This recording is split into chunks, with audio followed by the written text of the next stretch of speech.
So has everybody been enjoying the new Glicko rating system? I know everybody's looking at the numbers like, oh shit, it's going up.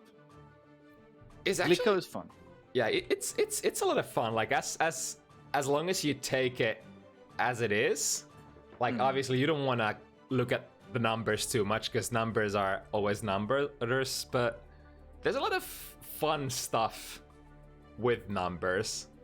Radune said, I'm not even top 100 Leo according to that thing. Well, I mean, I'm not saying anything. It's the Glicko, so just gotta grind more. At least Glicko is kind of nice in the regard that it doesn't care how much you grind. Like if you win a lot, you get points. It's like an actual matchmaking rating system.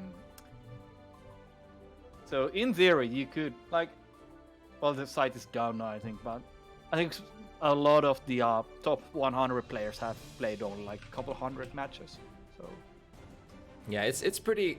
As I understood, it's a very new edition, and it doesn't read the data from old games. So yeah, it looks like I don't have a lot of history because there's the total matches per character, and it's pretty slim. But still, like, considering even if it took like your 100 or 200 recent matches, those should be your best matches because naturally you should be the best you are the later you play. right. So in theory, it should only show you higher ratings than if it took in consideration all of your matches. But I mean, it's only been kind of fun to look at the number go up. Like, I mean, why not? It's still a tool to motivate you, I think. Just Right. don't look at the number and be like, oh no, this 1500 player destroyed me. Oh my god, I suck ass. Who gives a fuck? Yeah, it's definitely that age-old wisdom. You probably shouldn't tie your ego to your performance in any sort of like any one thing. So like if you lose to someone, it's like it doesn't mean that you're any less of a human being or even like a player. It do be how it do be, but it's still cool to see because Strive doesn't provide any ranking system, so it's kind of to somehow validate your efforts. Yeah, and to begin with, in fighting games, it's hard to gauge your effort, so it's nice to have a little bit of a motivator like that. At least see like something go up when you play games and beat better and stronger people. I just hope that it won't steer the community. That's like relatively non-toxic. It still is toxic, but relatively non-toxic. I hope it doesn't steer it to more toxicity. You know, like you lose someone or win someone, they immediately go check your Glicko rating and then start shit posting on Reddit or some shit. Yeah, it's like the data is neutral, but how you use the data it really depends on the people. And I mean, there will obviously be always a couple of, you know, the rotten apples that misuse the tools, but I mean overall it should be pretty good. And I've liked the rating site for potentially like I'm thinking of integrating that to my like own matchmaking quotations algorithms. It's much better data than just looking at someone's in-game level, which has for sure probably been like it been one of the only ones, like only potential data that I can't even look at if I have somebody new sign up and I haven't seen them play before. I'm like trying to determine, all right, is this guy a top killer or is this like a mid-tier player or what? Yeah, from my experience, I've noticed a clear tendency to lose to players who have like 200 more points than I do, and I win 100% of the time if they have like 200 to 300 less than I do. So there's something to look from the actual numbers, like maybe just experience most likely. Mm-hmm. So I would definitely take the numbers in like consideration when matching people up to have the same ballpark of points, like. Because we have already noticed that the actual level of your account or character means jack shit. It kind of makes me want to play a couple of matches too to get sort of just see where I fall in the system currently, even though I haven't played much recently. It's kind of nice because it sets you on a kind of mediocre level at first, with the lack of data and the uncertainty. And when you play more, and you see the number go up, and it actually kind of motivates me personally. Then again, I don't know how long this will last for me. I'm kind of on-off love-hate relationship with Strive anyway, so who knows? But it is cool to see number go up. My monkey brain neurons are activated. Yeah, and that's kind of common story for a lot of the older Guilty Gear veterans at the moment. Also, Radune, your opponent should be on the way, so a couple more minutes and we can get started. Grab your drinks, grab your Bebos, wines, whatever. Alright, speaking of the devil, we be ballin'. So, is this a cursed matchup? This sounds like a cursed matchup for Ino. I cannot imagine anything that Ino can do in this matchup. Leo buttons cover the entire goddamn screen. it's generally like, Ino does hate characters who sort of limit her vectors of approach. I wonder, Leo kinda is and isn't that. I wonder how strong the projectile is against, that. That's true. I know Ino can at least stroke the big tree under. I wonder if she can go under 5H, which in this game, like, it almost hits the bottom of the floor. Like, it's so low. That's a good question. It's like Ino's stroke the big tree goes so low. If something can be low profiled, it is usually low profiled by stroke the big tree. So I wouldn't be surprised if so. Here we go. I was gonna say that they are conservative stuff, but immediate burst to just get out of the situation. Pussies. Stroke the big tree is a low, right? So it should call out the parry stance.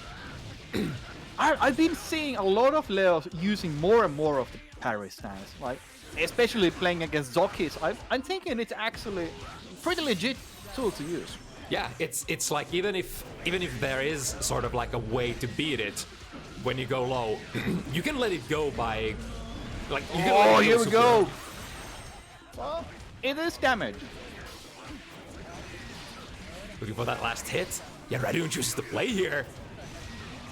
Yeah, Radune, look at that. Full stick of butter. Damn.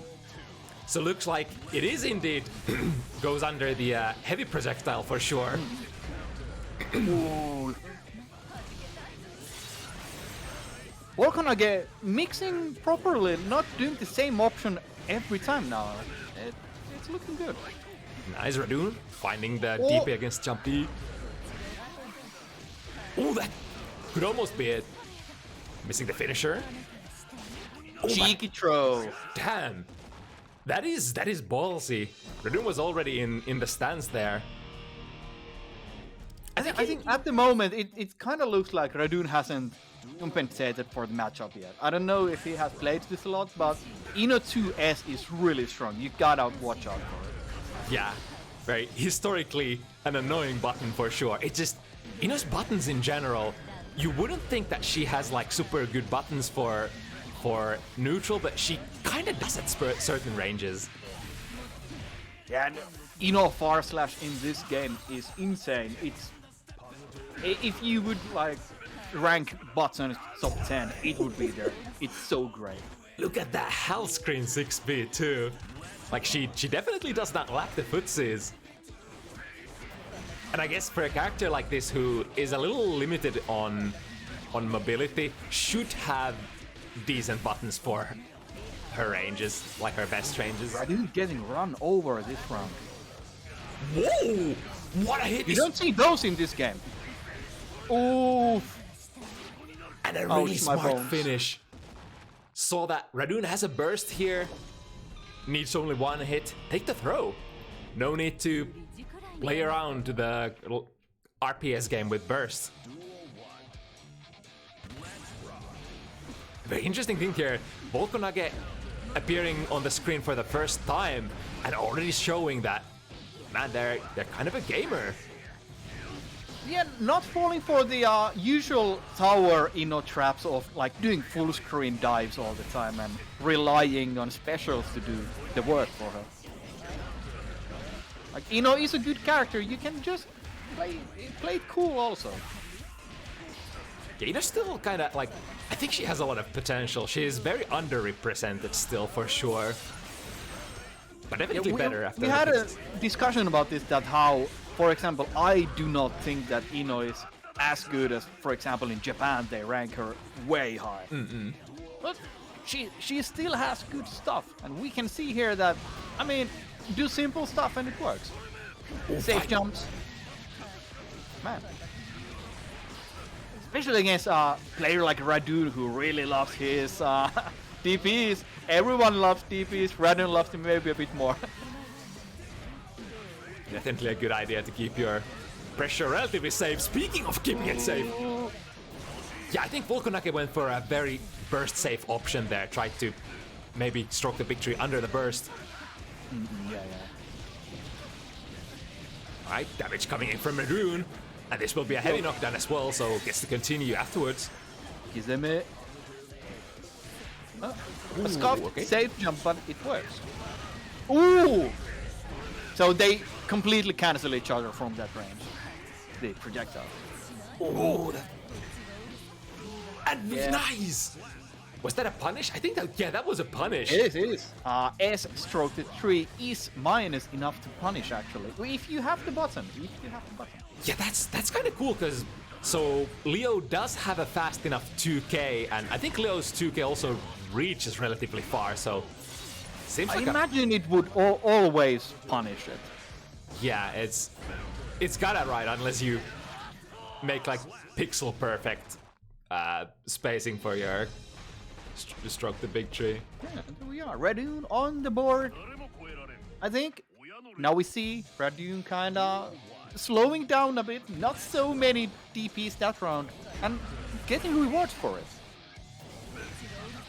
Imagine seeing Radune play safe and, I mean, well, not necessarily say safe, but like slower. It is usually the mark of a good opponent that they force you to do less stupid shit overall. Like, less crazy risks. That was a Volco is doing basic stuff and it works. So Volk was able to counter hit with 6 heavy 2D from Radune Leo. That's definitely another one of those pretty good footsie tools that you want to have against Radune. Holy shit, stroke goes under 2D. That's insane. I think it probably depends on the timing, but just that it is able to do that is amazing. Volko definitely has all the tools they need for this matchup and to take on the player. Oh no, you don't want to dive into that. Ooh, nice. Not Okay. kill yet, but it's damn close. Look at this ugly damage from a DPRC. Disgusting. Oh, yeah, but here's again the problem was after that wall break, Radune was able to overcome the life situation, but after that, going back to neutral with equal life, both players dying with the next hit. No. Ah, classic. Oh, okay, they just, I guess one of them. I think okay. Radune has always been a player who waits probably after. Yeah. I think I've played against him a couple of times, and he always waits after the rounds a bit to check the connections. Such a nice As guy. everyone should in the FT7s. Take a chill pill, don't mash the button. That's like a tournament organizer's favorite kind of player. Yeah.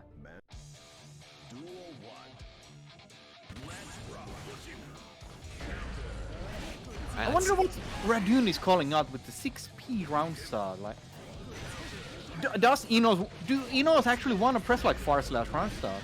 Like, I always see them doing like strokes or jumping. Yeah, I think it's been mostly working for like the quotations fake round starts after wall breaks, where already has meter to spend.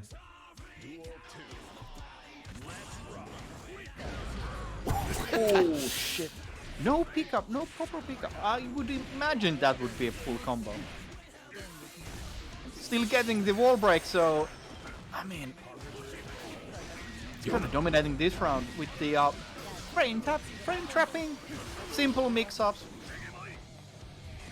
Yeah, like Volconage is super patient as well. That last combo just started off a whiff punish, waiting for Radune to whiff, then just get the hit in. I think it was 2S that they started the combo with as well. Yeah. And pulling off a perfect that. I mean.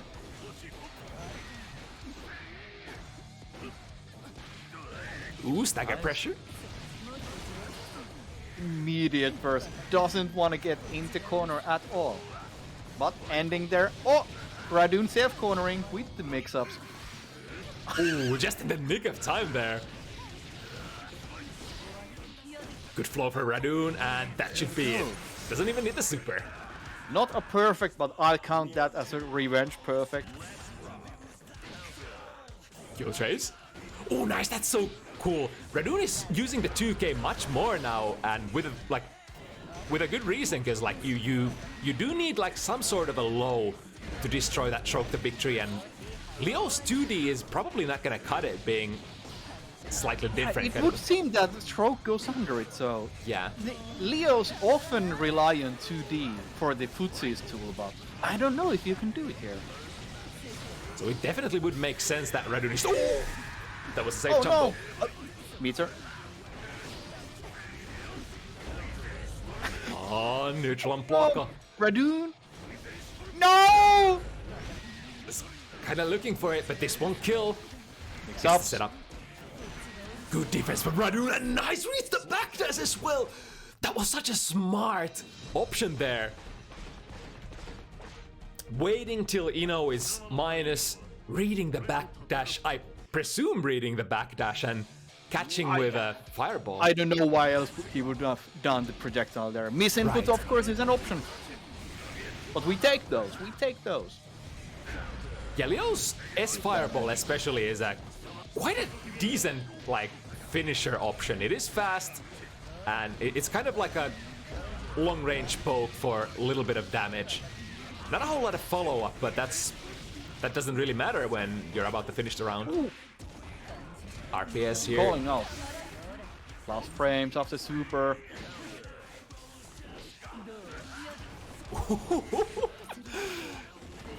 Is this? I probably tried to reversal there, I would imagine. Maybe, yeah. Aggressively goes in. No bullshit this round. Oonga boonga. That's exactly what you want to do as Leo. Try to like sort of create those brawling situations, those chaos situations where it's hard for your opponent to keep up. That was like a textbook Leo round. Yeah. Finally gets the grab also. If you keep doing the grab, it will land, and it deals a lot of damage in this game. Holy shit. Why did they give him that? It's kind of like the Berserkers. Ooh! Into. When did he step through? I didn't even see that. That was so ambiguous. Nice. This time, not a safe jump.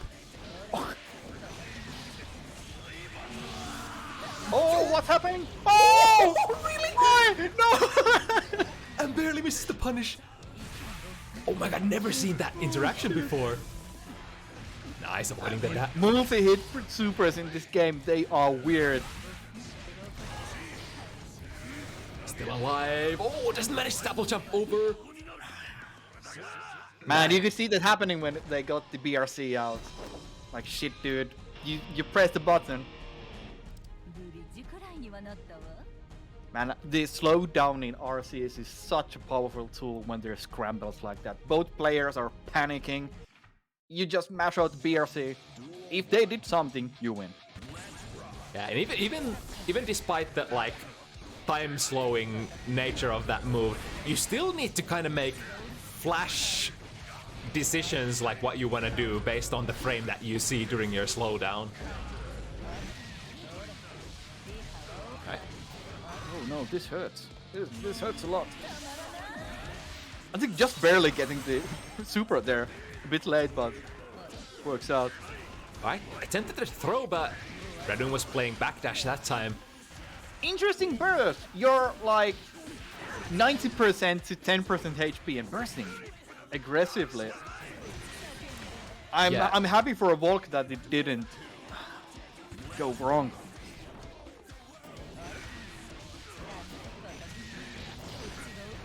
Right, haven't seen Radune throwing H strokes yet.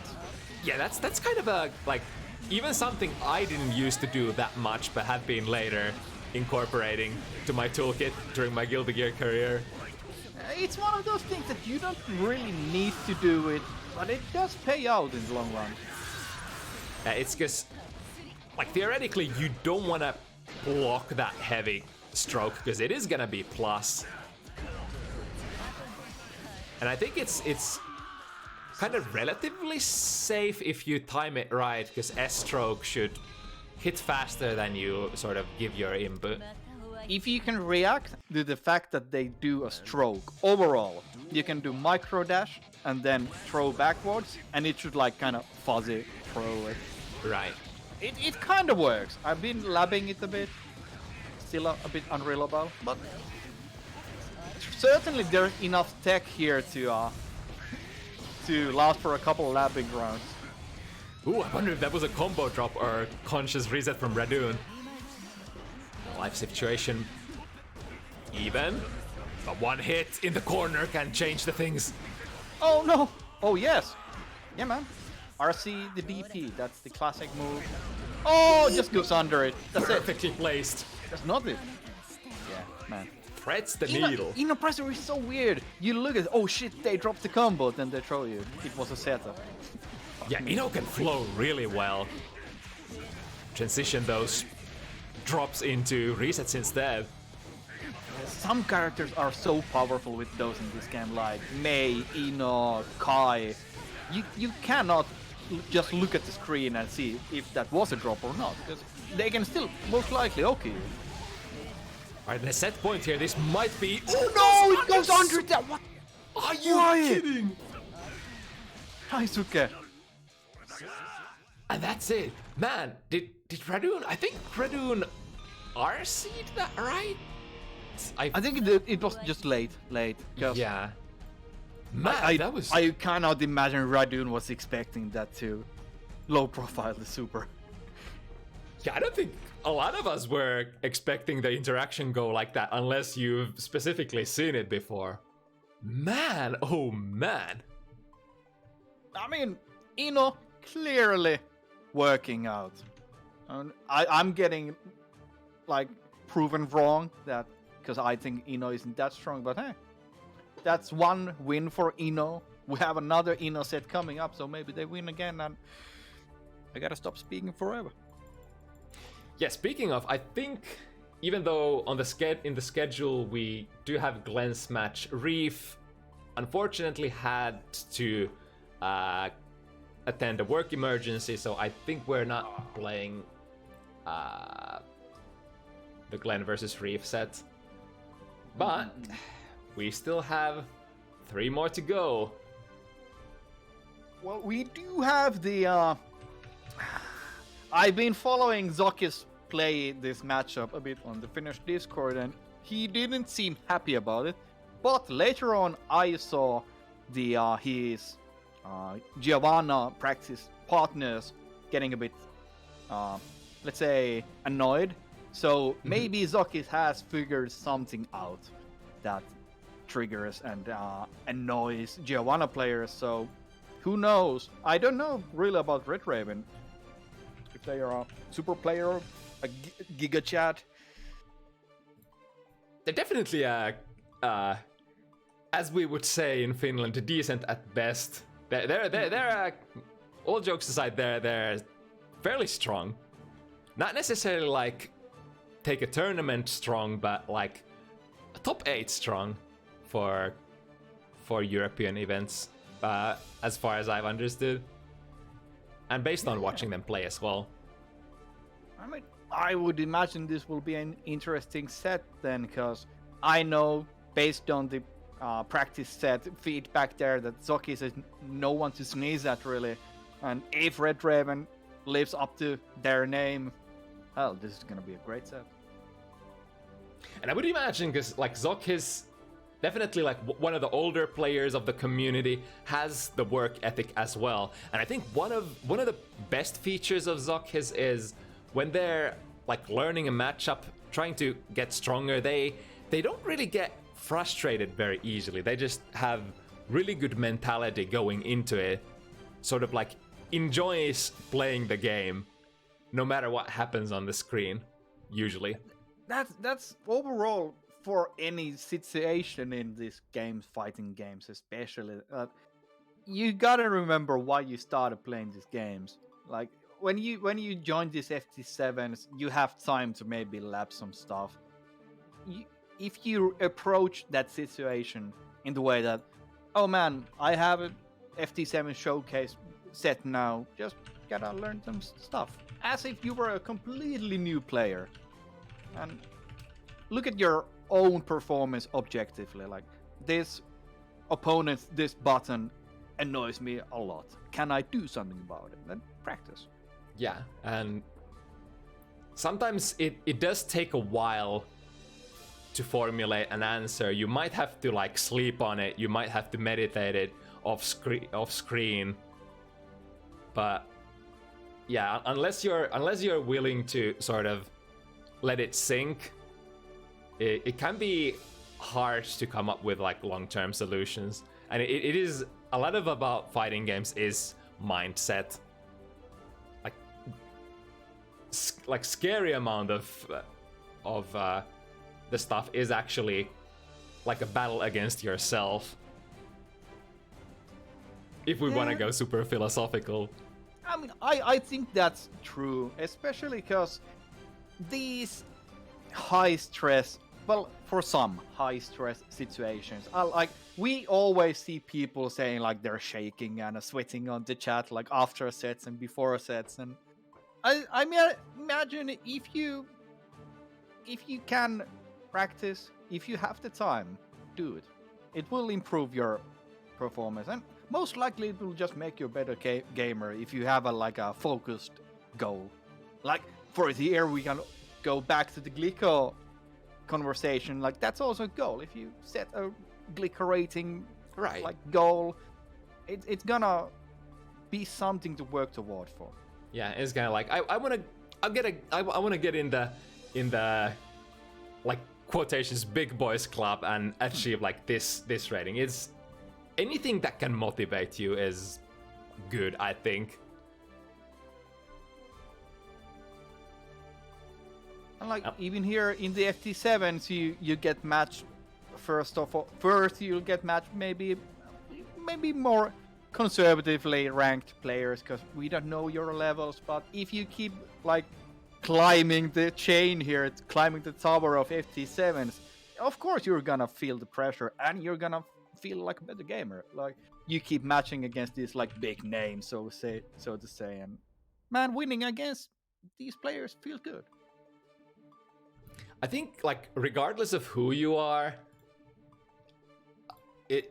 I've never seen anybody who's like completely immune to the sort of public display shakes to some extent, like, unless you're a complete robot, which not many people are, to some extent, there's always some amount of excitement, especially if you're invested. And like most of us as competitive players are fairly invested in our, not just the events, but our own performance. And when you have investment riding on the line, it's very natural to be sort of a little shaky or anxious about the results. But yeah, for sure. And I also want to say that you will have some sort of an image, especially if you join this FT7s. People see you. You might get some fans. You might get some people who look at your gameplay like, oh, well, that's nothing special. But that's something that's natural for anyone who's in the public eye. Like, if you care about that, that's cool. You can strive to get more fans also. Like, that's also a goal. If you play damn well, people will poggers out in the chat and they'll be wowed. Mm-hmm. Like labbing that cool combo might not be optimal, but damn, it looks cool. Or we have the classic Xrd Sol players who, well, let's say using Dragon install in Xrd might not be the best idea most of the time, but it does look damn cool. But I think currently Red Raven is AFK, but they did say earlier that they're aware that we're starting earlier. Let's see. Gideon is ready to go. If BlueHeck is around, we could do that matchup before ZoKHiZ is set. Cutting down the downtime a bit if possible. Yeah, BlueHeck is around, so I think we'll do that one first. That's good. Let ZoKHiZ simmer a bit. Shake off the sweats.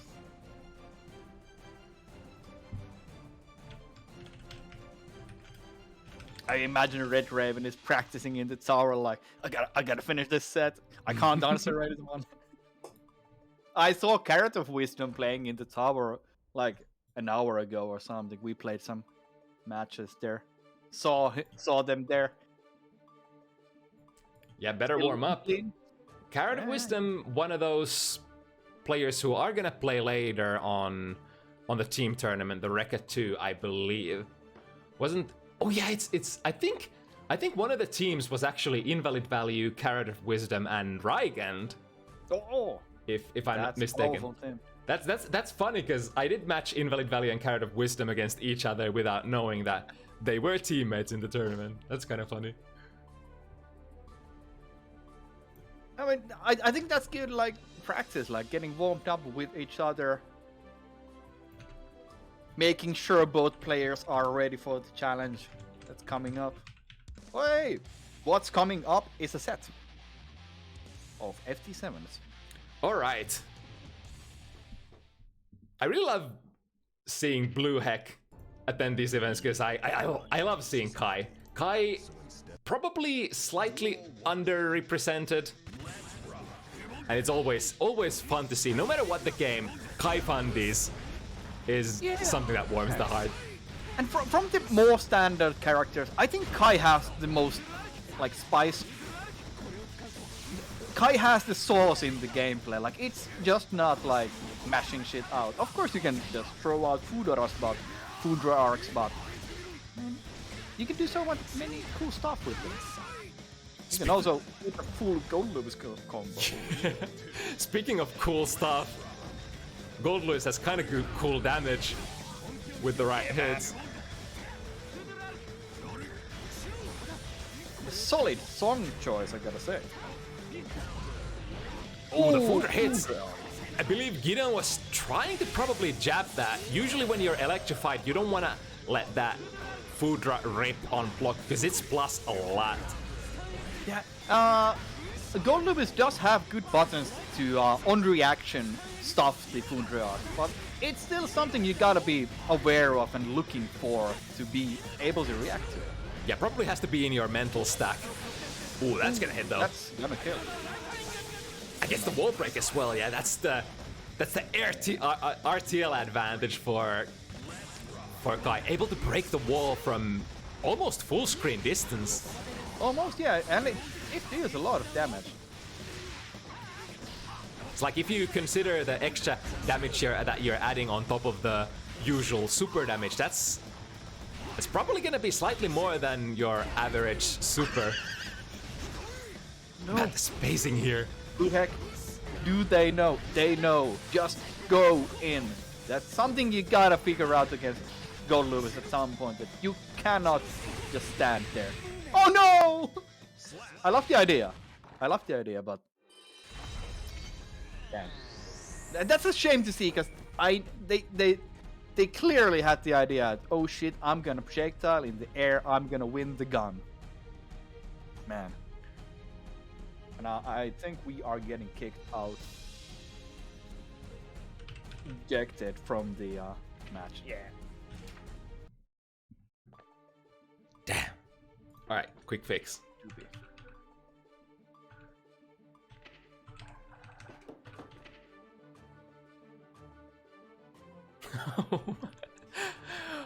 Okay, so some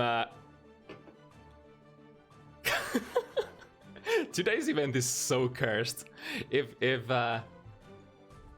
ZoKHiZ is listening, Red Raven also had a health emergency and won't be able to attend, so I guess I could throw in my name in the hat and maybe sub against ZoKHiZ. We've been playing a bunch and he'll likely destroy me, but if we want to get a set, I can join. Or if someone is on the line and ZoKHiZ accepts the offer. Yeah, we got some options. Brother. The family matchup, the lore matchup. Yeah. It's one of those matchups also that's kind of tricky for Faust. It's fun, but well, the character is not fun to play against. I hate Leo, but like for example, this set, like Kai and Gold Lewis, they're both fun characters to play against. I think. I don't know about this matchup specifically, but yeah.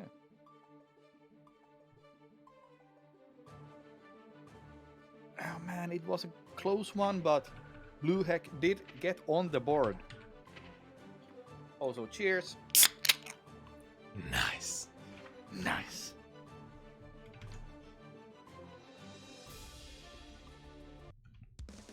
Even though I don't drink anymore much, the sound effect of that just sort of gives me the same old reaction. It's like, good stuff coming soon.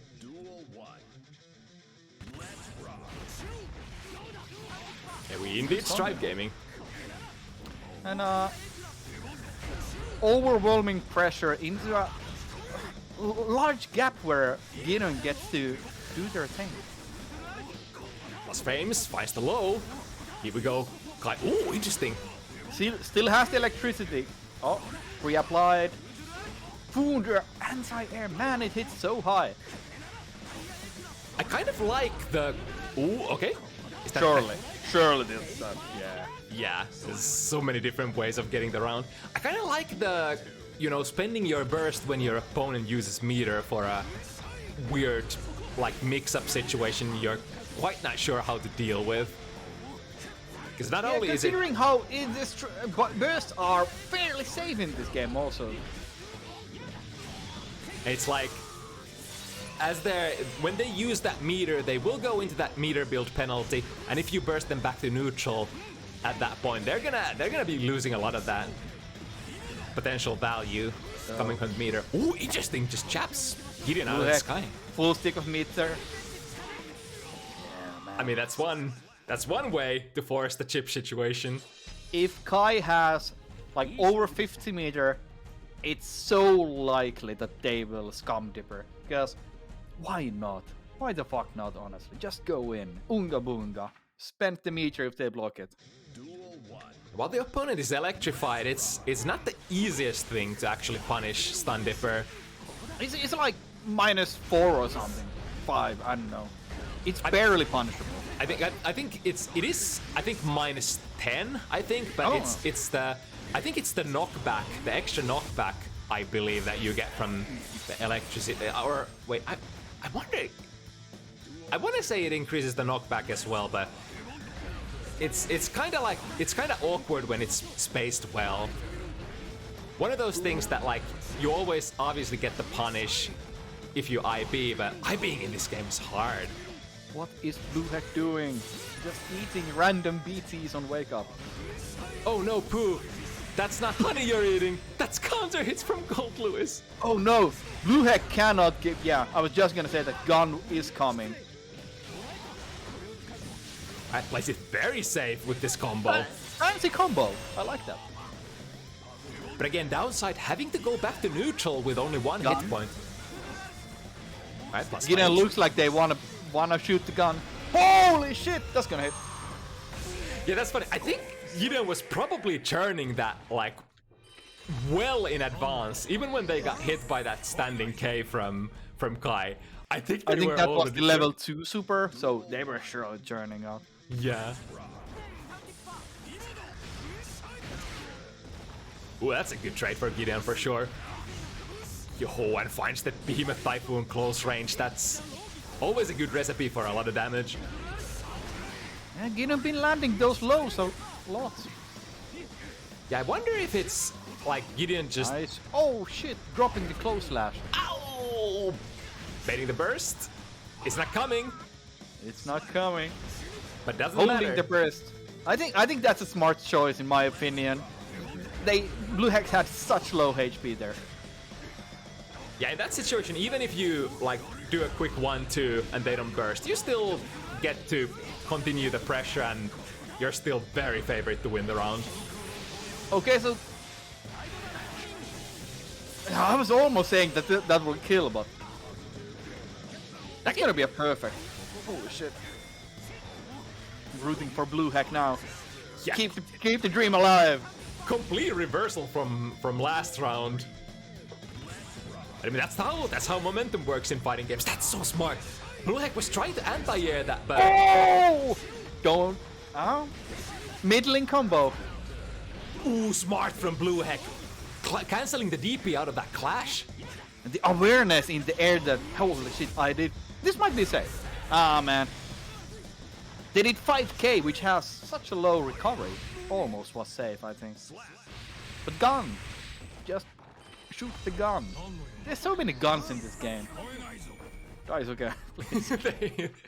Yeah, it seems to be the overall theme of the game. So many guns. Even Potemkin has a gun. Yeah, man. Oh!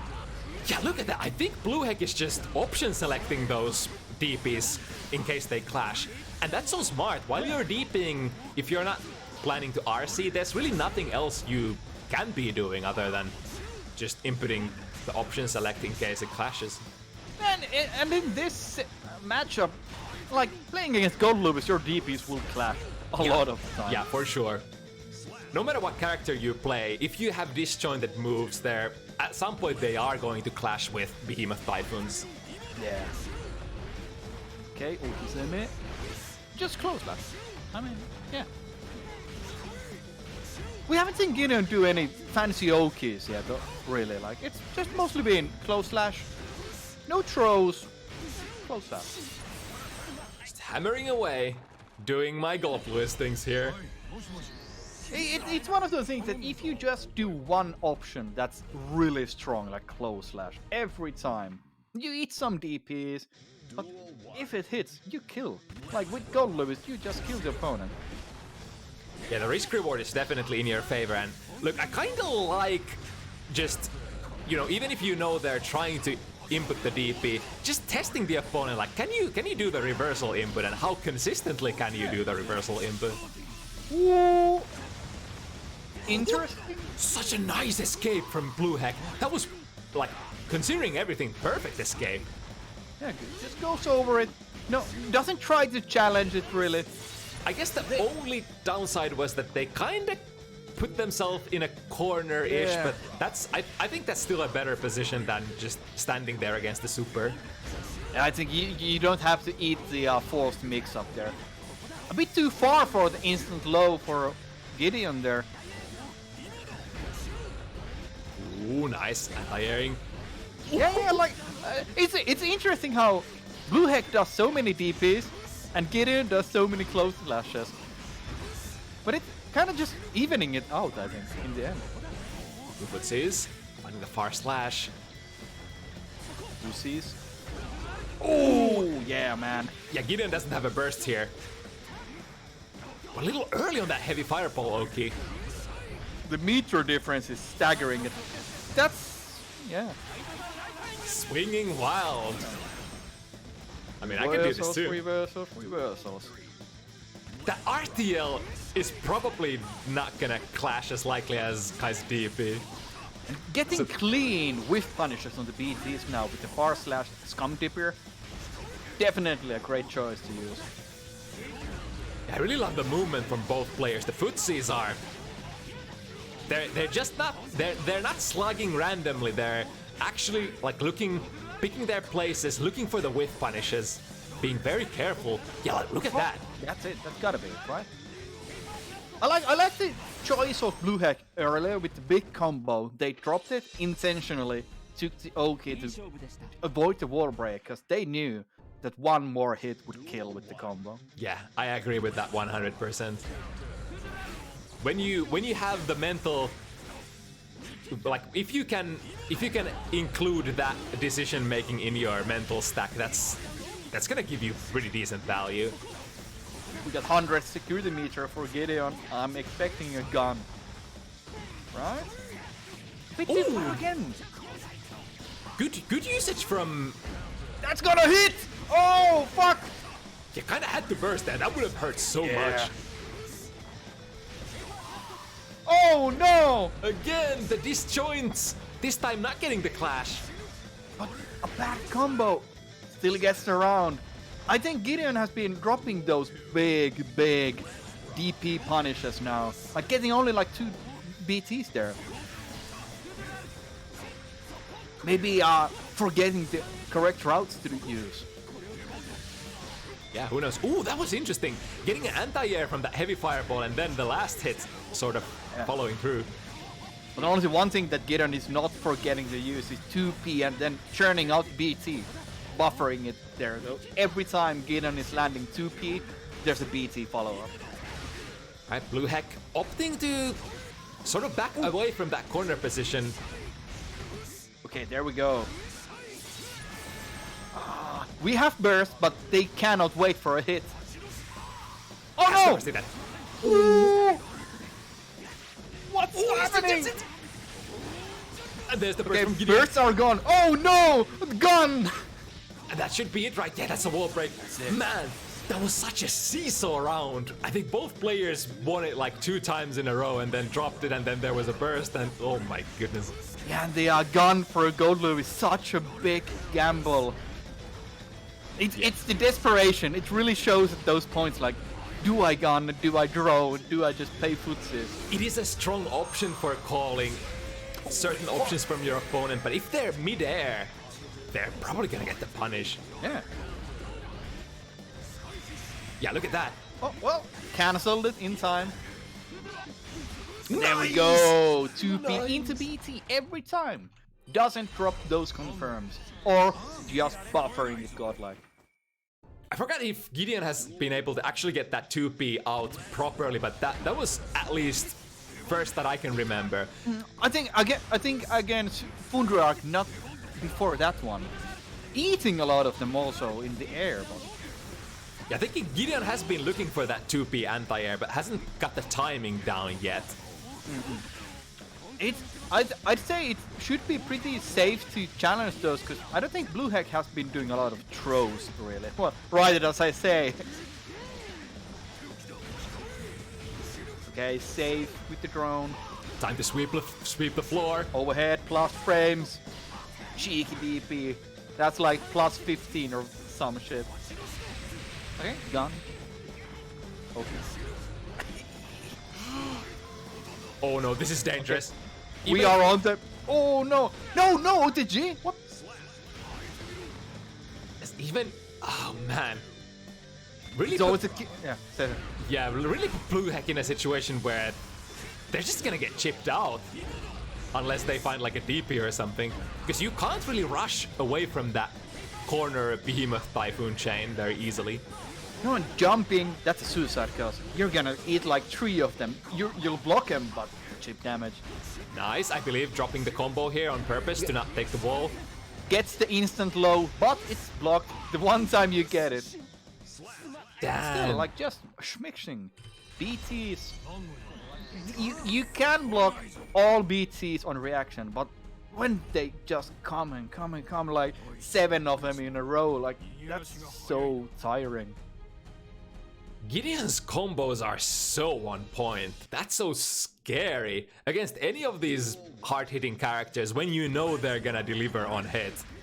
Yeah. And Gideon on set point also. Ooh, again a bit too far. But yeah, like Gideon not dropping the BNBs, but dropping a bit of the big punishes. Interesting though. Blue Heck Nice switches resetting again. with the food reacts. Ooh, was that a hit? Yeah, that's gonna hit, yeah. Yeah. Okay, got the drone. It's not to level. Ooh, that's a good response.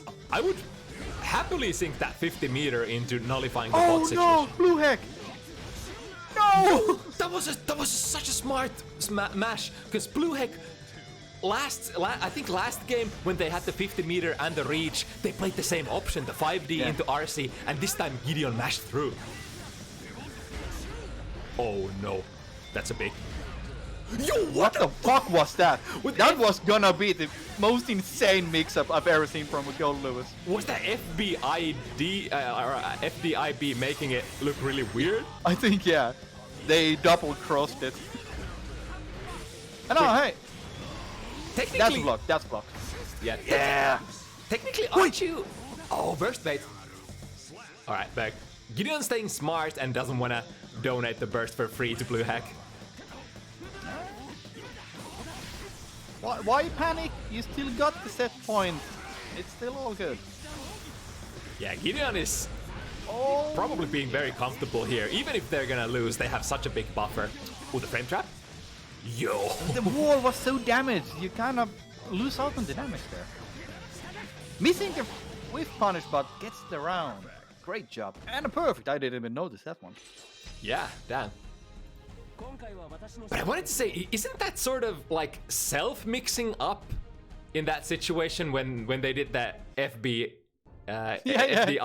Because then it will depend on you whether they cross up or not. Man, that's such a weird interaction. God damn, Gideon going ham this round, just no fear. But ending up in the corner for his trouble. Ooh, interesting. The threat of Blue Heck having the meter probably made the choice for Gideon to not sort of attempt the punish. Uh-oh. Oh yeah, that's gonna hit and break the wall. Bam. This is gonna be a The lot of difference meter. is staggering again. Like Gideon being on the defensive, and they just now got 50 meter. Beautiful whiff punish there. Man, that Stun Dipper is such a nice reaction whiff punish on those missed Behemoth Typhoons. Not the most damaging one, but I guess it balances out, because it is a 5-frame, really fast advancing whiff punish tool. And you get the knockdown still, so it's worth the effort. And it's gonna punish it if you just can't react to the whiff. And that's not gonna hit a kill yet. But Ooh, tried to make it as that's safe really as hard possible. to come back from. As Gold Lewis. Nah, Yeah. the gun is not gonna do it, champ. Yeah, Oh man. I give Gideon like maybe up to 5% chance to win that round at that point. Yeah. Against a projectile character, man, that's a rough hill to climb. Yeah, especially Kai. Kai has so many good ways of chipping you out. Yeah, it's not like the usual projectile character who only has one angle, because Kai can also do them from the air. Yeah. Ooh, nice. Baiting burst on block.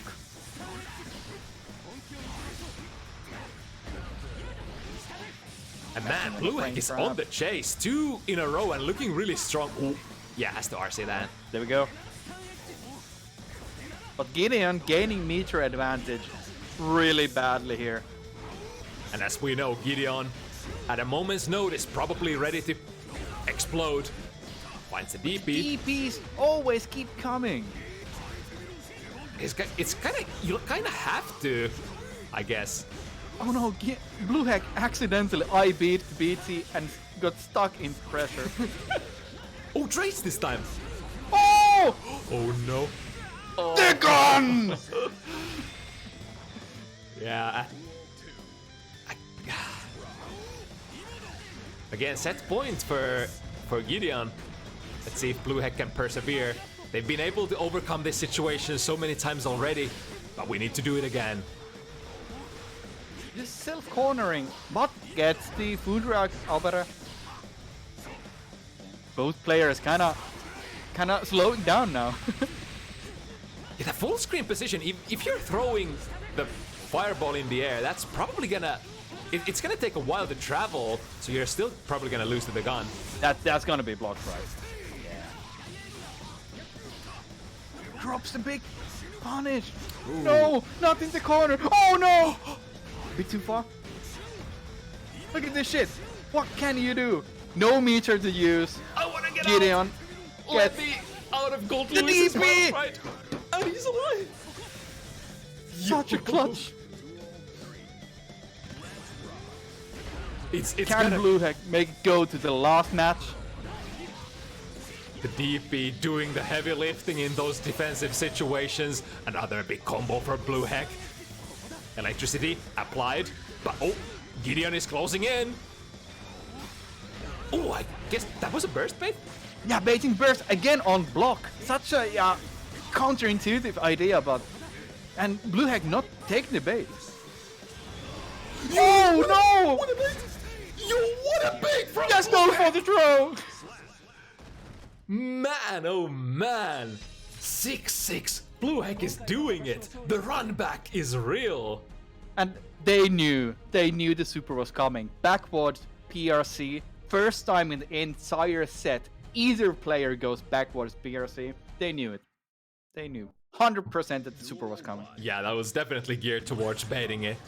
I'm surprised that Gideon still chose to play that super. I think they were expecting the RC and were trying to interrupt between the Stun Dipper RC and whatever Blue Hack could have used next. It's the desperation of the FT7s, you know. Yeah, scared of the super 100 meters. It's such a scary point again. Yeah, speaking of being scared, again, letting that Stun Dipper slide. Oh, that's gonna be big damage. Yeah. Ooh. Okay. That's a kill. But that's not the kill yet, but holy shit, that's so close. At least Blue Hack has a lot of meter here. Yo, that's the latest RTL. Just barely dodging it. Yo, he still picks it up. What? You can do that. That's gonna kill. Yo, time defense that's gonna kill. What the? Daisuke? What? Full screen. I didn't know you can do that. Coast to coast 100 meter after the mash RTL out of the behemoth pressure. Blue Hack playing out of their mind. And the damage was insane also from that. Holy shit. And now for the first time, it's Blue Hack who's on set point. What a comeback success story this has been, but it's not done yet. Gold Lewis Airlines gets in. And whiffing!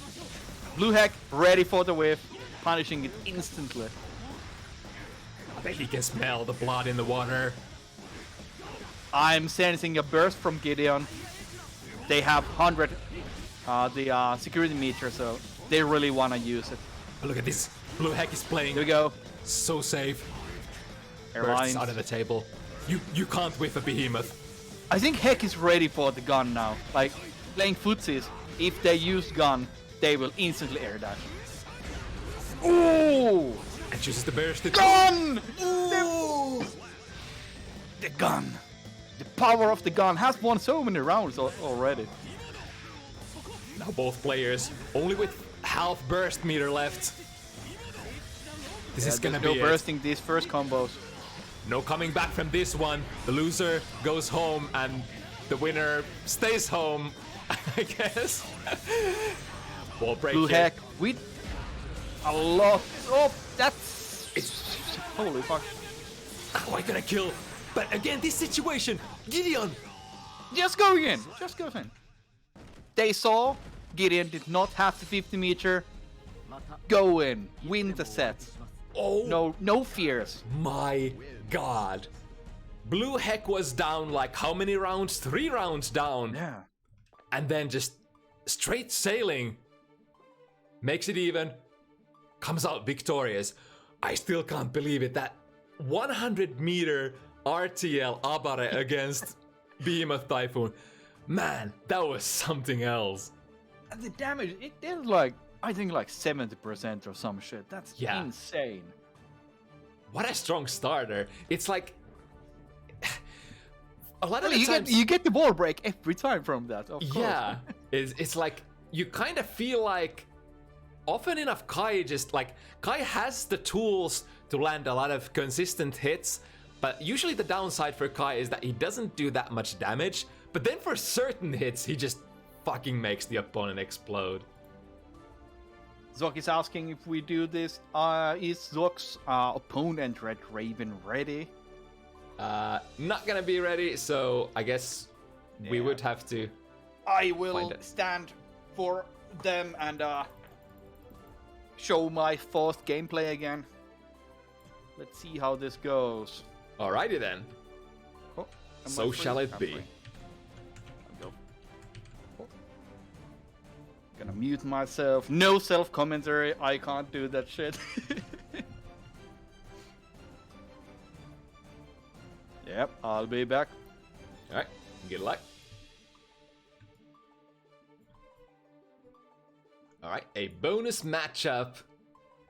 And a lore matchup as well. Brother the brother.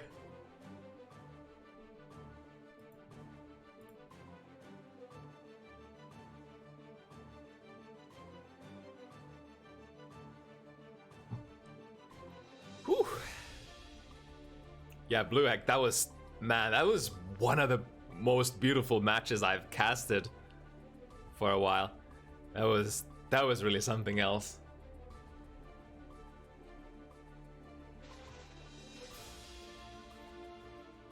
Alright, Tibet on a short notice, picking up a match against ZoKHiZ. We also start the prediction.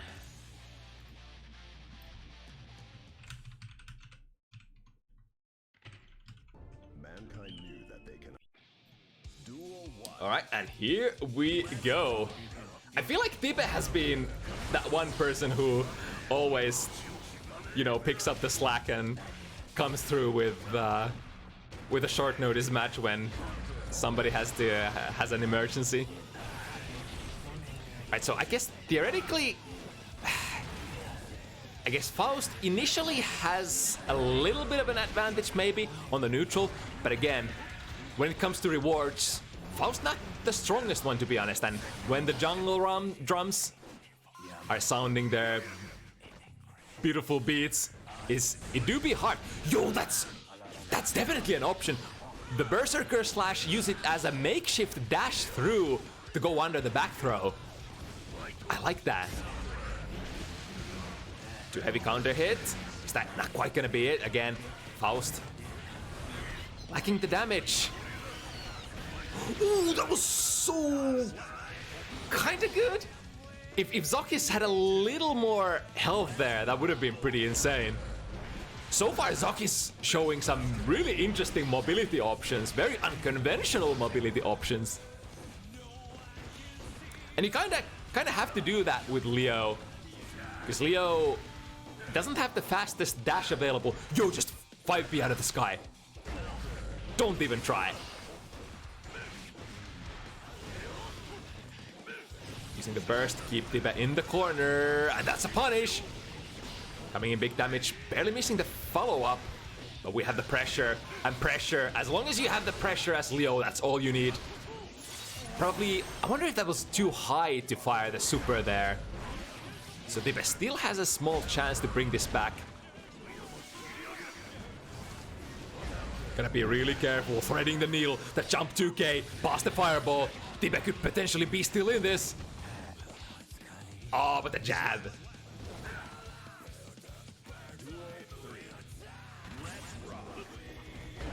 Nice, running under. Avoiding the jump in from Tibe. Pick up the horn as we go. Ooh, but Tibe getting a really clutch meteors there to nullify the swarm. Frame trap with mix into.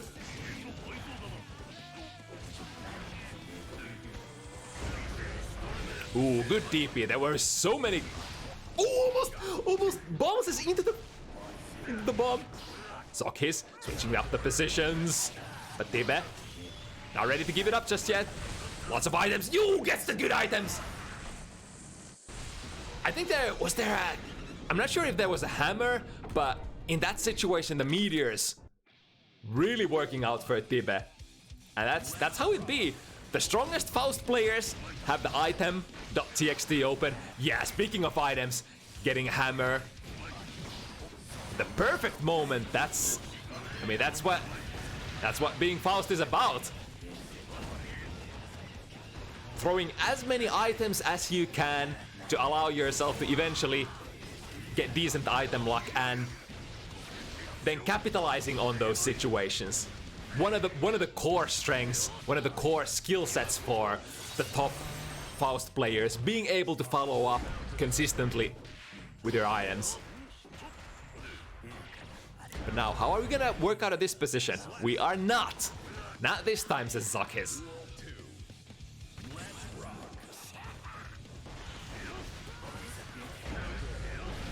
Ooh, manages to stab Tibe out of that item throw. Of course, you don't want to let Faust throw items too freely. Every single one of those items potentially turns into a momentum breaker and or a mix-up, depending on which one you throw. Nice DP. Still has to deal with the mini, yeah. That's actually funny. The mini activated during the DP, so had to actually take it on the way down. Good reaction from Tibe, standing up to block the 5D. I think that was the fast... That wasn't charged either, so... Startup was around 20 frames. Here we go, Tibe. Not quite getting the safe jump. I wonder if you can do a safe IAD in that situation. But ZoKHiZ looking for the kill. That's gonna be it. Evening it out 1-1. And doing it with style. Check out my throw, bro.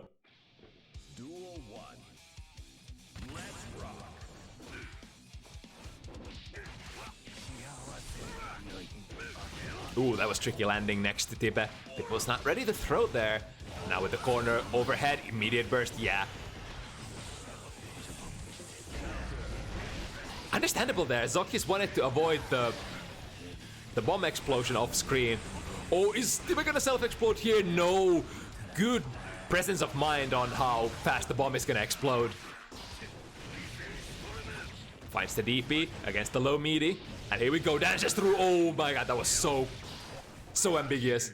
I wasn't sure if that was gonna cross or not. But you better be sure.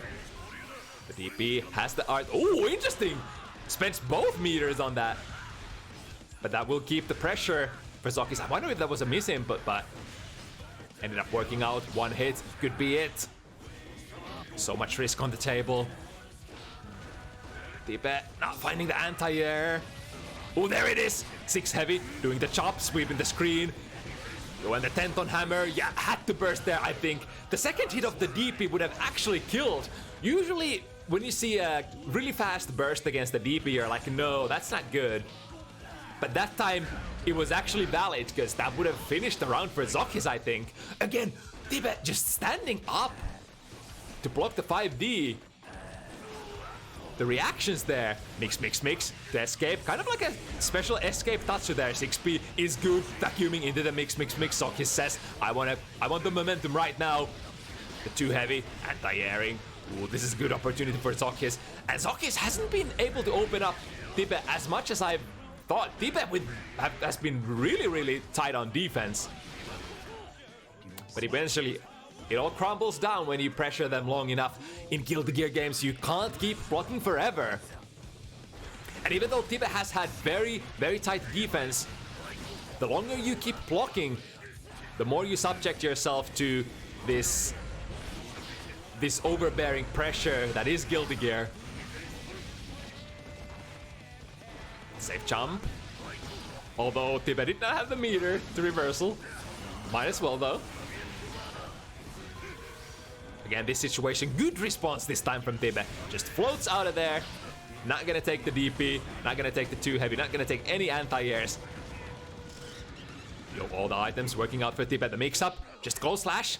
Trying to bait out the reversal super or the DP from ZoKHiZ. Good 6p, man. Tibe's anti-airs, especially mid-screen, have been on point. Fireworks at the end of the round. Kinda had to go for it. Kinda had to try, because next hit would have potentially been the death of him. But that's how it do be. That 6 heavy juggling ZoKHiZ high up into the air. And now Tibe taking the lead in this set.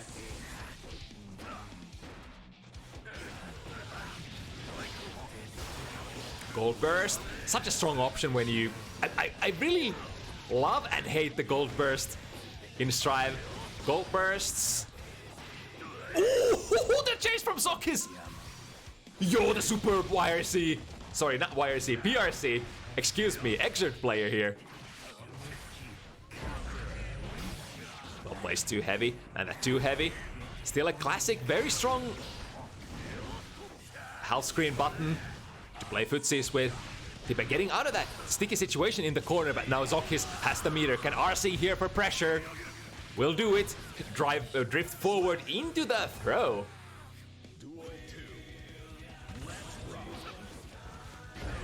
That's the power of the meter.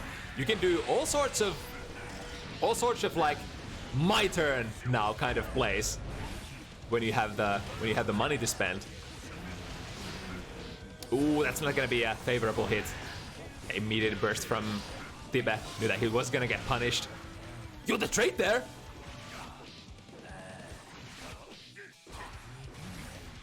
ZoKHiZ with a lot of meter, but again, the neutral, ooh, nice snipe. Doesn't quite get to keep the conversion here. Yo, Tibe only needs 1 hit. And the chip is potential here as well. The drill drilling down. Man, Tibe's looking good.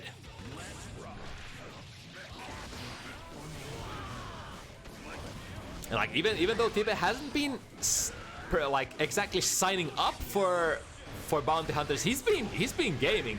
He's steadily playing, keeping up the muscle memory. Good 6p from full screen there from ZoKHiZ. But again, the 2 heavy from Faust. Oh, the bomb didn't travel fast enough. Ends up self-exploding. Good snipe there into the throw. ZoKHiZ potentially needs 1 more hit, has the 50 meter to make the wall break really hurt. It's gonna be RC, yes indeed. Tibe is gonna get the burst back, but can't get it out. Yeah, after that wall stick, you momentarily get locked out of your burst, so... If Tibe wanted to burst, had to make a really hasty one. Would have had to be mashing on that burst button. And for, depending on how you usually like to burst, like for example, I don't like to go for impulsive burst. It can be sometimes hard to force yourself to burst when it's your last opportunity to do so. Lots of good items. Gets the horn as well. Didn't quite get the juggle there. Again. Hammer. Hammer coming through, delivering. They say Hammer is one of the best, if not the best item for Faust. Hammer's always been good, but especially now in this game when like meteors are not necessarily like overbearing. Yo, wait, did Tibe just self-explode there? I thought he was gonna dodge that. He was floating so high up in the sky, but no, not able to escape his own flames. Right, already committed to the situation, not able to play the left-right in response to the meteors. Man, Tibe's item block has been so good, I want to say. This time, yeah, I was wondering if he could make that safe jump earlier. He indeed can. And now even though ZoKHiZ has the pressure here, still a very comfortable life lead for Tibelius.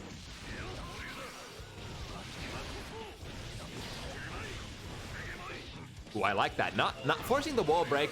This will break the wall though.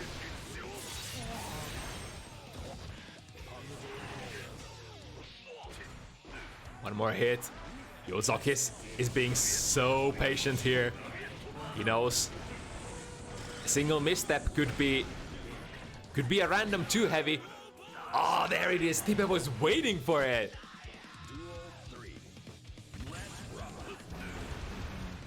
Yo, ZoKHiZ blocked that. Man, I wonder if that crossed. Sometimes you can make mix hit so weirdly.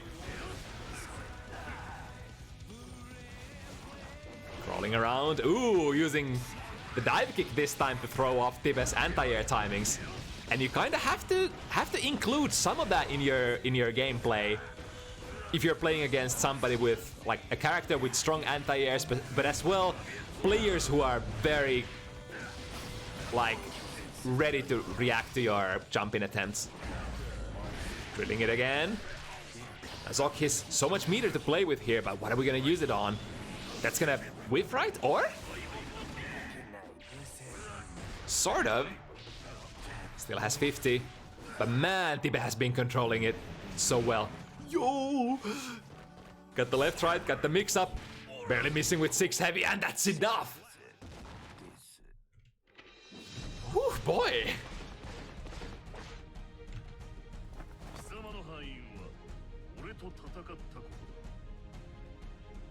Man, did I miss one round? The rounds have been so long. I guess that's to be expected when Faust is on screen. The rounds are very strategical. If that's the word you want to be using. Nice. Zok avoiding the bomb explosion. Bomb still that one tool that both players kind of have to avoid their momentum and dodge. Immediate burst from ZoKHiZ into a throw. Here we go. We got so many resources to make this work. Dunks him. Next hit should be it. Nice jump out of the throw attempt. Ooh, that was so tricky. ZoKHiZ thought that he was out. Was trying to press a button or dash forward, but there was still one more mix to be had. One more hit from the mix. Here we go. Yo, manages to close it out before the afro explodes. That was crazy. A lesser man would have been scared there and aborted the combo, but Zok says no. I know exactly how long it's gonna take for this thing to go off.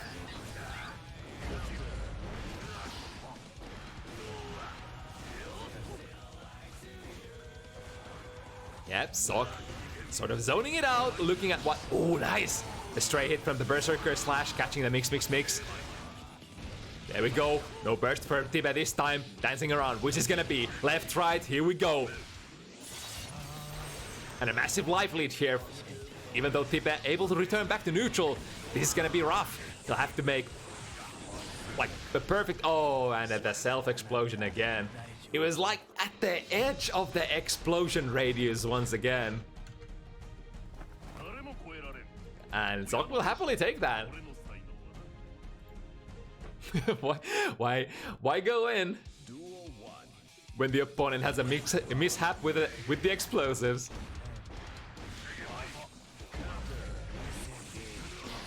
Oh, I like that idea from ZoKHiZ, but Tibe was ready to counter the air-to-air. Ooh, straight into the punish, yeah. Nice instant air dash through that projectile. Even though Faust has a very slow instant air dash, that floaty air dash forward, you can still work with it if you're ready to go. Can still air dash over projectiles, just like any other character. The bomb gonna explode soon. Nice, barely avoiding it, Tibelius. Ooh, the too heavy. Such long range. Ooh, it's gonna be dangerous. That bomb kind of bailing Tibe out. I wonder if that was so 200 IQ. I wonder if Tibe was trying to sort of bait ZoKHiZ into the bomb trade situation and get the round that way. That would be so... Oh my god, Tibe. You're like Astro Galaxy level brain plays here.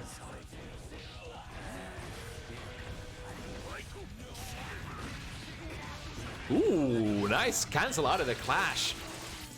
Into the mix. We got the Afro. We got instant overheads on board. Ah, this Afro explodes just as ZoKHiZ was ready to throw the Sonic Boom. Ooh, barely able to cross up. Well placed. Berserker Slash. ZoKHiZ holding the parry stance. Powering through the bomb throws. Back throws. Ooh, but there it is! That was gonna be a big combo too. Even if Tibe ends up self-exploding there, was able to have the potential of using it as a combo extender. And it's so even. So even. ZoKHiZ still with a little bit of a lead, but the pace that Tibe has been playing, man, Tibe has been showing really good like fundamentals, patience, and especially the defense. Like, look at this. Not folding under the pressure at all. Yo, are we gonna see some Michael Bay combos? Oh no! How did that not hit ZoKHiZ?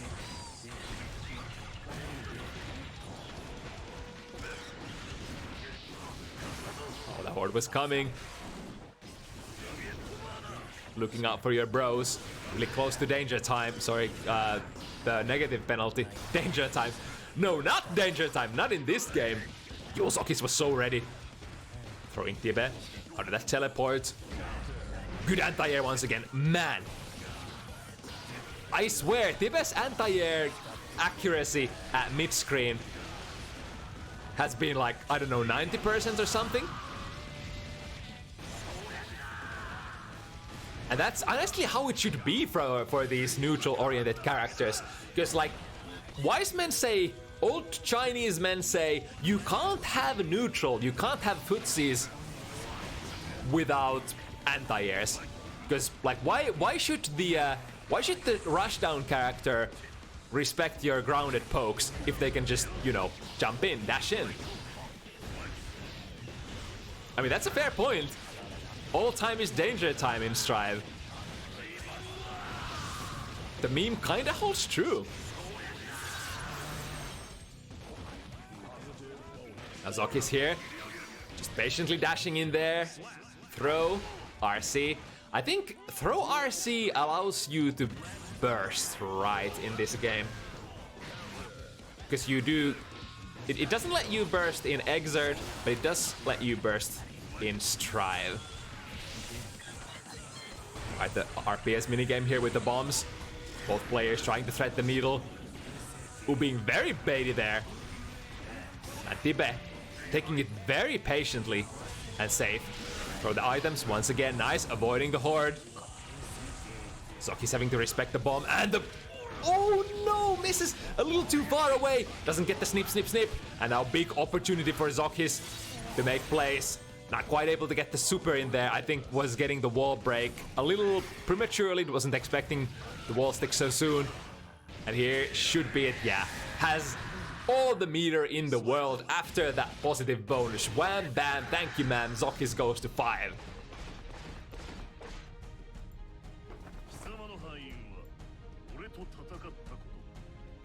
Yeah, you can have a very perfect round as Faust. You can keep up the pace, keep up with, or have the life lead for even 40 seconds in a row, but once Leo gets one good out, the momentum can turn so fast. There's a very Strive-like burst immediately, keeping the prey in the corner, stalking. Oh, that was a good snipe. The jump heavy into a big combo again.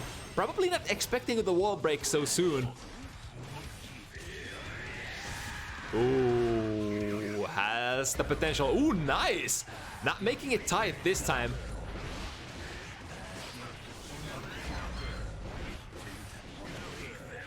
And the DP finds the gap between the strike and the mix. Another really strong tool. Yo finds the Berserker Slash and the overhead. We're gonna go into corner, and here we go. Leo's world. What's it gonna be? Not the cleanest setup there for ZoKHiZ. Was not able to keep Tibe sitting still, but here we go. This is gonna wall break early. With the positive bonus of setting the RC penalty, we are gonna build some meter for ZoKHiZ here. Tibe has some too. Ooh, interesting, bouncing up like that, huh? Avoiding the super, has to RC here. Yo, good defense from Zoc. Just, I think that was an IB. Man, that's an ex Potemkin player for sure. Just patiently taking the IB, grab on the landing, bam. You thought it was your turn. I mean, I think Tibe might have also mistimed the jump in a little. I'm not sure. But now ZoKHiZ with decent amount of momentum. Man, the rounds have been so even though. I swear this could be 6-6 right now. Alright, hit confirm into supers. Or item throw. ZoKHiZ playing it safe, backing off, picking up the horn, and now back throwing items. It's like, yeah, it's hard to lose this round from here on out for Faust, right? As soon as oh my god, the anime dash! That's the most animest of dashes I've ever seen. You usually see that from Kai or Ram, but Tibe showing that. This is how much I'm afraid right now. Yo, crawling under that. Was that far slasher 5 heavy? That takes a lot of balls to, at that range, be crawling. Because they could go for a poke that reaches you. Why ZoKHiZ playing Leo? Hey, ZoKHiZ is pretty much a Leo main nowadays in Strive. They didn't like how Potemkin was in Strive. Switched the character, and as far as ZoKHiZ has described it, has loved Leo and is not looking to go back to play Potemkin unless they somehow fundamentally change him. And that's great. Even if one character does not inspire, yo, that was such a good throw. I think the first Berserker slash broken with a throw here for Tibe, and what's a better situation than to adjust at the very end of the set when you're about to get eliminated? Good bait there. Tibe desperately needs this. ZoKHiZ is on set point, and that should be it. Tibe stays alive, 4-6. It is a bit of a reach still, but not impossible. Judging by how rounds have been going, Tibe could still make it for sure. Man, it's been so even. And I'm so happy. I'm so happy for this lore matchup to be as even as it is, because for the uninitiated, ZoKHiZ and Tibelius are actually blood brothers. Little lesser known Finn FGC details here. And as blood brothers, I don't mean that junk making like a blood oath, but actually real brothers.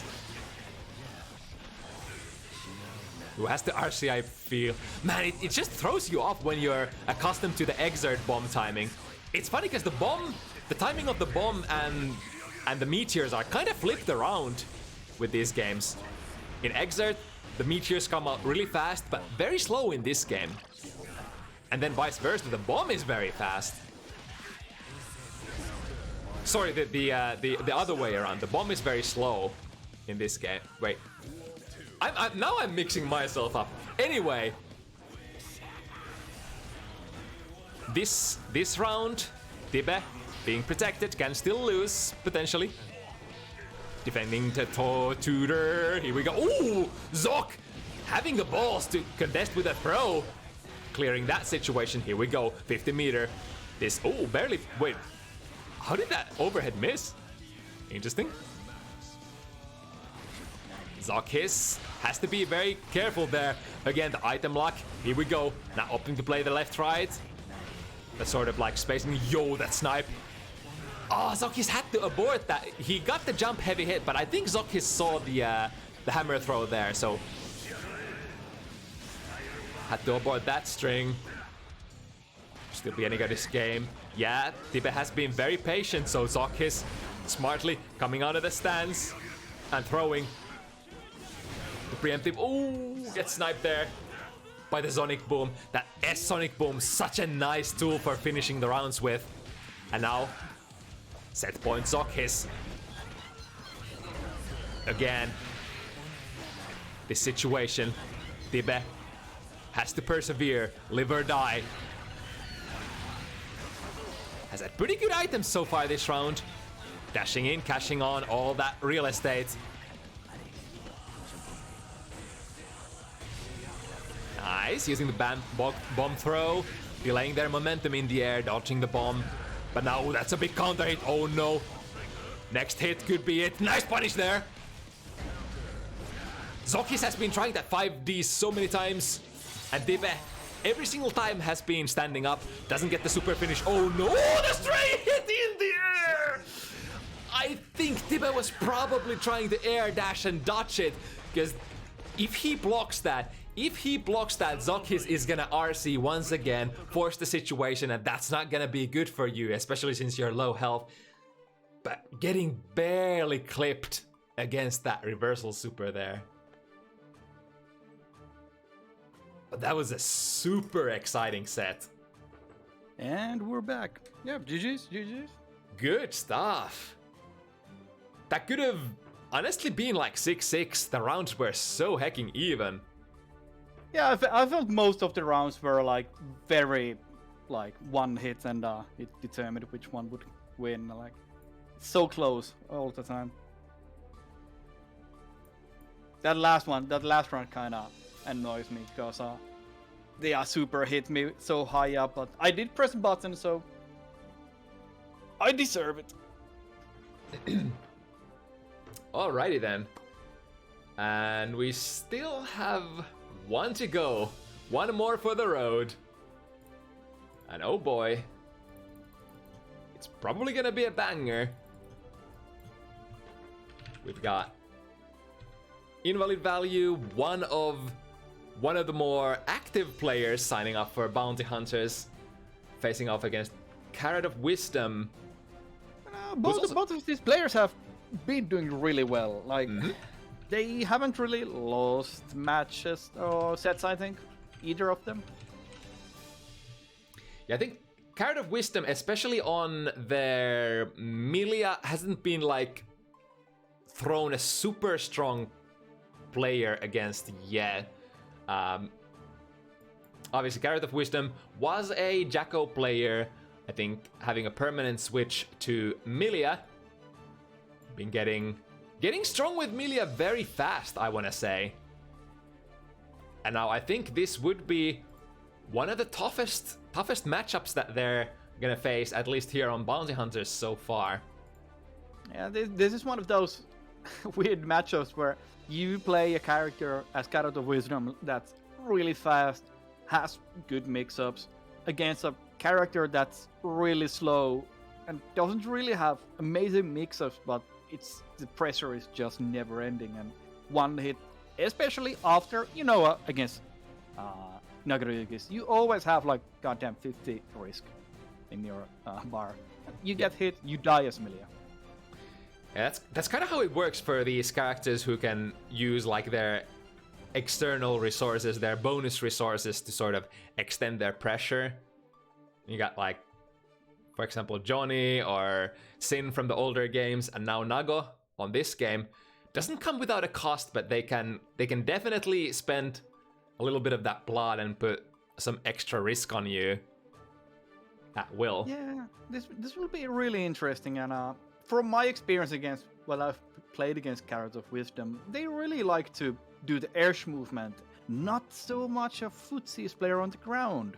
And against Nago, I do not know if that's a good game plan, if that is their game plan in this matchup.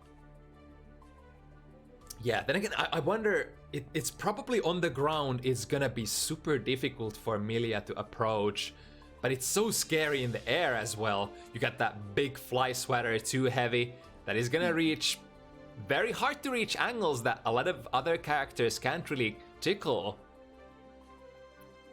In this matchup, like overall against Nagaruki, they really need to, like, it. I wouldn't say it's a downside of the character, but they do need to kind of commit to the grounded combos. They take blood, they sometimes take meter, but if you get hit in the air, like it's like one command dash and that's it. Then it just go ham and destroy you. Mm-hmm. So from a meter and a resource management standpoint, I guess like staying on the ground, trying to, I don't know if you can whiff punish Nago as Milia. I imagine you could.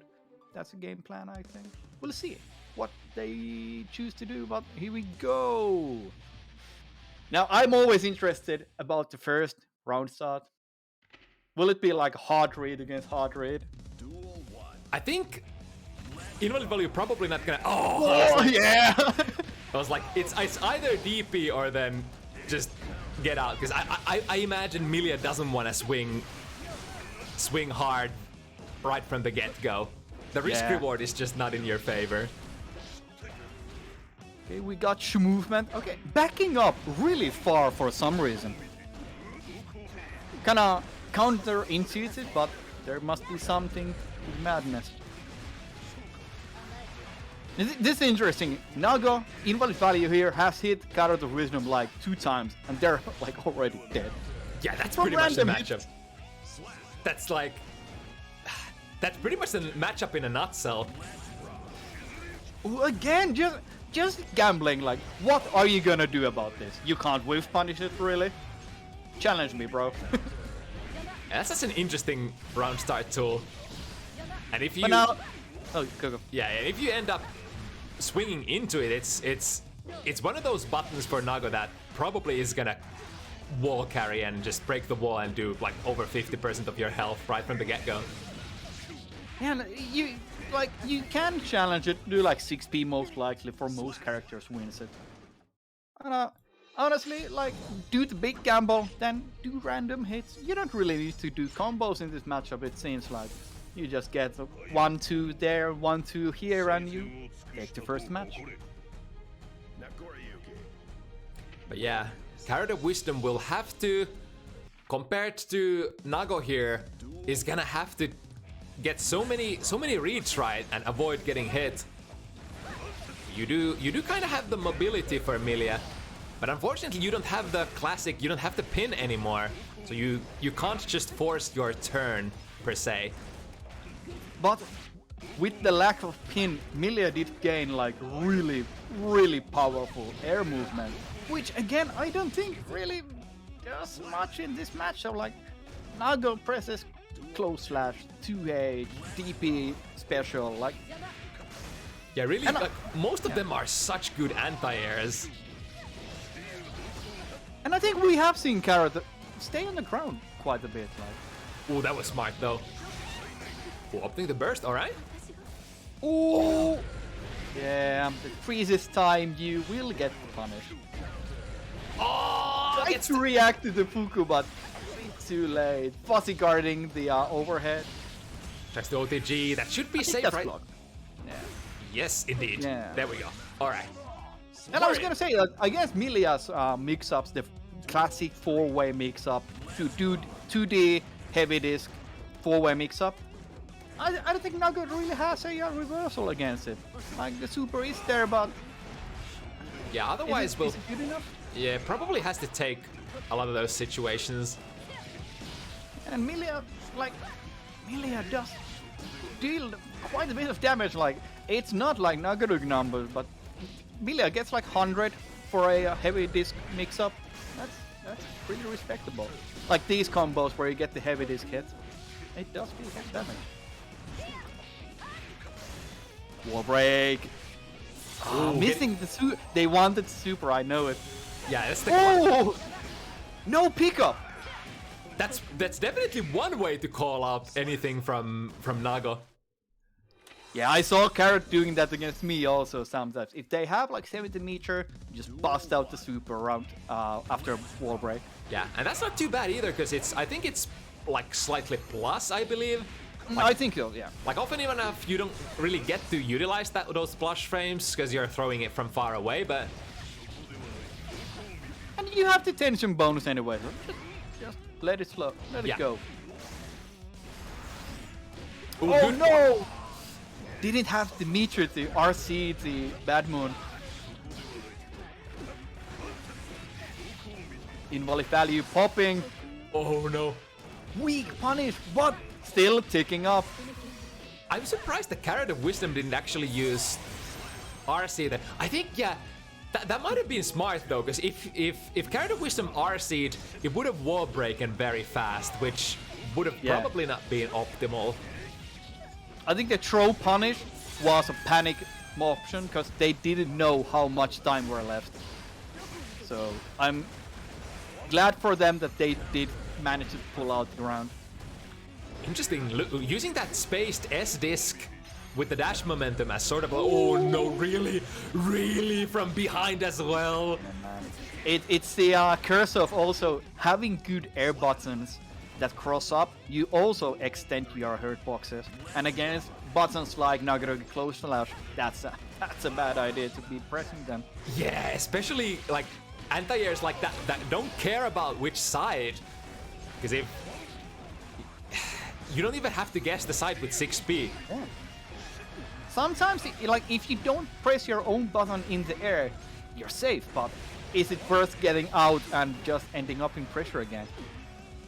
Look at this, popping, so close to popping, and still manages to get the round. Yeah, in that situation, there's a lot of incentive to kind of respect and wait if they wanna, like, sort of hang themselves. Because if, like you said, if invalid value uses any special move other than maybe Hukyo there, he's gonna pop.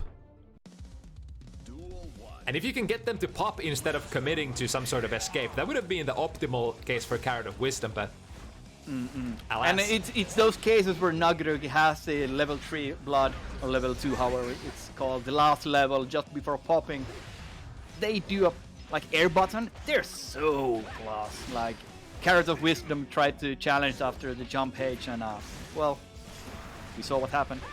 So we were talking about the whiff punishing and whether Milia can whiff punish. The thing is, like, Milia, being a fast character, you're more gonna use your mobility rather than your buttons. The buttons don't really matter that much. It's the precise movement that Milia has to play with. Make them whiff and then dash in with your lightning speed. Fast. What do you do in this situation?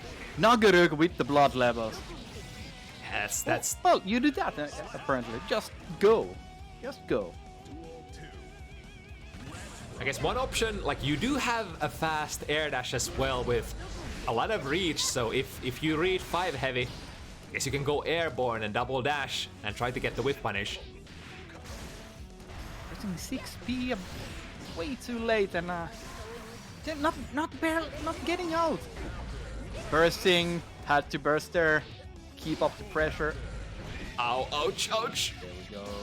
Big combos, dropping pop. Do they notice? Oh, that's gonna give me a kill. That's so ugly. It's so like disgusting how the disc just guarantees you die. There's no question about it. It's slightly lucky for CarrotOfWisdom that invalid value dropped their combo. Finishing up that combo was very important to get a little bit more extra, like, blood bonus. I wonder if it was some kind of hesitation because they didn't have the blood resource used for the combo. Because I do have that myself. Sometimes when you are comboing, like, even if the combo is easy, you check your resources, glance at your resources, and then sort of get a short lapse in your concentration and then drop even the easiest of combos. 6k round start from CarrotOfWisdom. That has to be some very specific hard read. Yeah, I wonder, 6k does take you airborne, so maybe it might be like 5k. Oh no, disaster! This is so scary for Carrot. Okay. Oh! Hugging a bit. Come here, friend. we're Gets getting the full combo, refunding the blood into a kill combo now. Oh, Milia is very... Is that... Oh, that's Surely so not. close. That's so close. That's it! Ouch! it's okay. Yeah, Come on, honestly, come I wanted to say I wouldn't be surprised if that kills, but I'm gonna guess it doesn't, but it do. I honestly did not expect that. Holy shit. You feel so robbed after rounds like that. GG's, shake my hand. Yeah. What a response there. The whiff punish, Beyblade to catch the recovery of that S disc. That's the dance. Wait Cool combos. No pickup after that, but knows the setup after super. Disc into Oki. And kinda scary now. Nago here has meter, has blood. Oh no, this is very bad for CarrotOfWisdom. Still gets the anti-air. Oh! That dominating round start from CarrotOfWisdom slowly turning into a disaster. Ooh. Just We like had that. 50 for Carrot also. They could have gambled with the super, but too scared to do anything. Man, even you just can't. You can't give up on your concentration. It's like just like that. Nago will turn the tides and just steal the round. Oh no, this is gonna hurt again. 50% health, you're in the corner, and now you're being bitten. Oh no. And I think that's gonna kill, right? Has the positive bonus as well. Yeah, for sure. Yeah. It's really forehead thing to say, but you get hit, you die. You don't want to get hit. But what do you do against a character that has buttons that cover the entire screen? Yeah, the eternal struggle. You just have to trust in your mobility, and it's not like I do love the CarrotOfWisdom. Oh no, Ooh. that was a misinput! Uh-oh. Disastrous! Oh no. Oh Again. no, Carrot! Ooh, surprising that didn't punish. Oh no, Nah, Beyblade. That's gonna be good. Yeah, that's gonna be it. So far. No. Maybe? Oh, not quite this time. Like 70 meter. Oh, BRC. Ooh, I think Carrot tried to definitely YRC there. Yeah.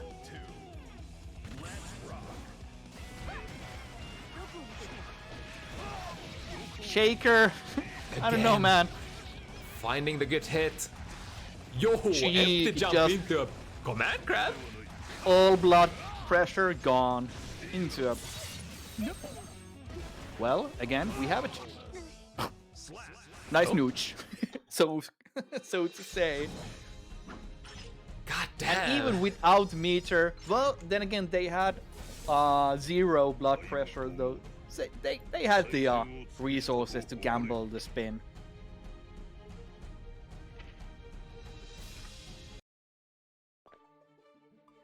Okay, taking a breather, I think.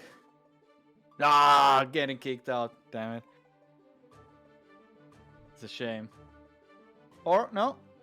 Oh yeah. They can breather or somehow disconnected from. Oh. No, they are gone. Oh, I think. It might be some kind of connection issues. Might be salt. Who knows? Yeah, who knows? I think yeah, CarrotOfWisdom did say that they're gonna throw in the towel this time.